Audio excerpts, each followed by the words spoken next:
department pa lang. Tingnan natin yung mga disallowances. If you will look at the COA website, ay grabe yan. And it talks about billions, ha? Pero hindi yan importante sa kanila. Kasi importante sa kanila, ito pong OBP. Ito pong confidential funds because they wanted to get rid of her. Because they know for a fact that in 2028, ayan, magsisimula po ang true accountability.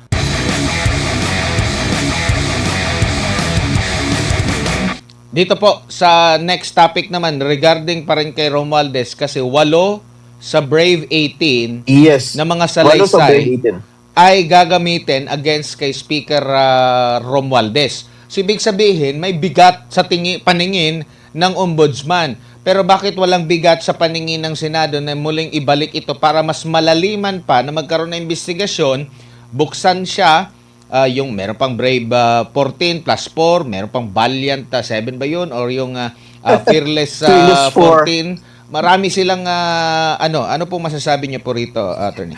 Oh, well, it is, sabi nga ni Alan Peter Queta, no? But this is part of what we call a cover up because they really do not want that these people will be testifying, no? They do not want to hear the whole story, no? That's the problem. And bubuksan pa ba? Sabi nga ni Erwin Tulfo is mag-move on na tayo. Huwag na natin yan. Mayroon pa tayong ibang mas bagay na importante. But hindi tapos eh. Now, you know, ang end result kasi, yung pagpapatupad sa pag-deliver ng pera, yung pagpapatupad po sa pagbibigay kahit kanino-kanino, was achieved, no? Through these people. Sila yung nag-deliver eh. Now, yung start, the testimony ni Saldico, we corroborate it. And the testimonies of those during the time nila Diskaya, as well as pati yung ibang state witness, would corroborate everything. Maganda sana kung i-allow nila na tanungin ito, wag sanang pangunahan na these people are incredible or hindi daw credible witnesses, mas magandang pakinggan before you judge that these people are not credible witnesses. Kasi otherwise, if you keep on rejecting them to testify in this forum dito sa Blue Ribbon Committee, it only shows that may sinasabi ni Senator Peter Alan Quetano na meron talagang tangkang pagko-cover up sa katotohanan. Oo. Tsaka malinaw ba ito na selective justice kasi nakita nila, maganda magamit ito against kay Speaker, gamitin na lang natin. Yes, of course. Selective naman talaga ang ginagawa na hustisya dito. Because as I said, wala pa akong nakita na allied force nila na meron ng kaso at taga-kulong ngayon for plunder or kahit anong case. Wala. In fact, yung 1 billion suit na civil case na dismiss pa nga. So what I'm trying to say is that there is none. No? If really there is justice, it should be fair for all. Because nga, ang Lady of Justice natin nakapiring. It should not choose sino po ang papailan ng kaso, sino po yung papakulong. Everybody, whether kaalyado ng administration, kalaban ng administration, kritiko ng administration, or sino man, wala dapat pinipili. Walang kinikilingan. Ang sabi nga niya, no one is above the law, show to us that really no one is above the law. Walk the talk. Ang problema, kung optics lang yung sinasabi, it is a clear case na talagang meron pong selective justice or tawag nating selective persecution. Opo. Dito naman tayo sa sinasabing surprise witnesses. Sa panig po ba ng depensa, pwede bang makagawa ng mga ganyan na hindi sa prosecution ba dapat obligado sila ilahad yung kanilang magiging witnesses? Sa panig ba ng depensa, pwede nilang itago kasi meron silang sinasabi dito na parang for safety rin ng kanila pong magiging mga witnesses. Alam mo kasi ganito yan eh, in sa regular criminal procedure natin, wala na po kasi yung surprise witnesses na you have to list down everything, all your witnesses para wala ng sorpresa. That is how it works right now in sa regular courts. But however, ang proceeding sa impeachment sui generis, they may agree on that. But I think hindi dapat sabihin ang surprise witness, pwede po kasi ibigay ang pangalan para hindi po baguhin. They say, for example, ang witness niya, si Attorney Bato, pero hindi dapat malaman, they have to say that these are my witnesses that I will be testifying, pero ibibigay yun doon sa korte para to keep it. Para later on, if they call a person, pag hindi yun siya, iba na naman itinawag ninyo. Ibig sabihin, hindi lang basta-basta as it will come, pipili lang ako sino mag-testify. You have to identify them. Might not be necessary that it will be placed in a pretrial order, but at least its identity will be given to the court to be opened later on to determine if these people were part of those mentioned. Kasi iba po yung secret surprise witness kaysa newly discovered witness. Okay, parang or forgotten witness, ay, dapat isali natin to siya, hindi pwede yon. So, that kind of witness should have been existing already at the time. Hindi yung pwedeng afterthought na lang dahil nakalimutan, gagamitin na lang tuloy siyang as surprise witness. Huling topic na lamang po, Attorney. Go ahead, sir. Nakakuha ng unmodified COA audit opinion ang OVP. Ito ng pang-apat na sunod-sunod na sinasabing magandang rating na pinakamataas na rating na binibigay ng Yes. COA. Bakit pinipilit pa rin na kini-question yung pag-handle ng pondo sa OVP? Yes, sir. Because at that time kasi, sa akin opinion ito, na-trap kasi talaga si BP noon eh. Remember that these confidential funds were given by the Office of the President. Hindi ito part sa ni-request nila na ilagay sa kanilang pondo ha.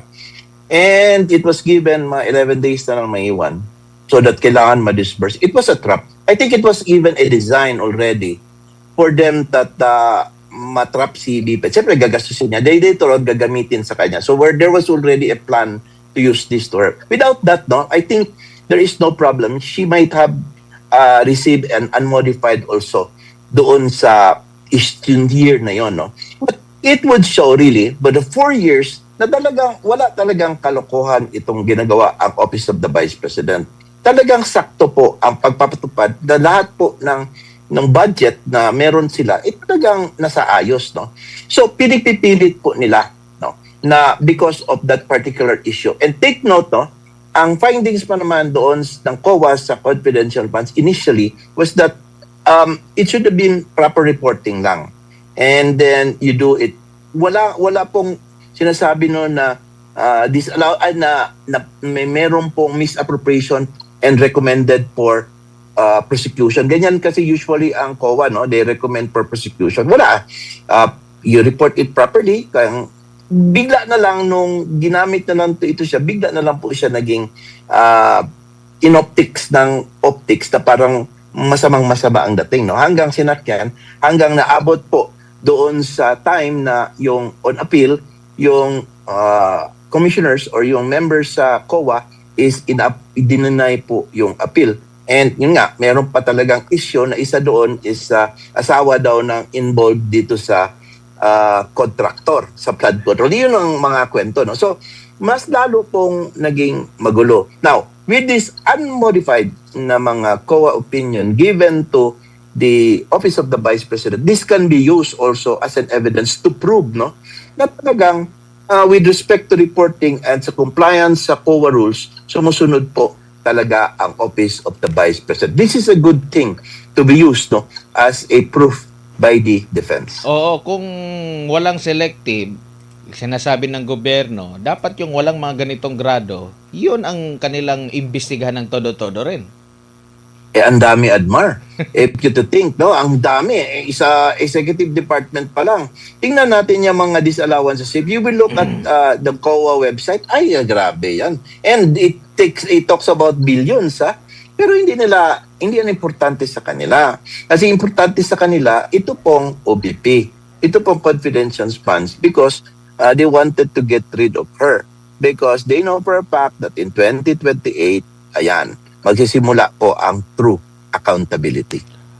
Fearless forecast, sakali pong na lagpasan ito ng Pangalawang Pangulo dahil sinasabi nga pahirapan din yung pag-convict sa kanya na 16 makakuha. After nito, masasabi na bang wala na? Alam na kung ano magiging resulta sa 2028? Definitely. Anyone against the administration or would even win, no? How much more CBP in the Sara wherein all the people, ang taong bayan po nasa kanya, no? And well, it's a matter of time, and I believe na malampasan niya ito kasi ang problema talaga ang threshold, no? Na problema ng prosecution, paano magkuha ng 16 unless, Admar, they will move that kailangan po ng kailangan ng naibaba ang threshold na naman, no? Because they will be pushing that, no? Because mayroong mga sabi-sabi na only functioning senators may be counted to be part of this 2/3, no? Kaya nga ang dapat for me, my opinion, my fearless opinion is that the defense should take that up during this July 6 to know ano ba talaga ang conviction na isusunod natin. 2/3 of the members of the Senate, which is 24, or are you going to lower it? Para magkaklaruhan na. Para kung magsabi sila ng decision na ganun, then it may be raised to the Supreme Court at tanungin kung ano ba talaga ang threshold na kailangan. Kasi hindi pa ito na itatanong. And when it may suspend indeed the proceedings sa impeachment, then that's how it is, no? Because meron na pong iba-iba silang opinion. For me, ang opinion ko is 2/3 of the members of the Senate involves all the members of the Senate who are still sitting or who are still senators of the Republic.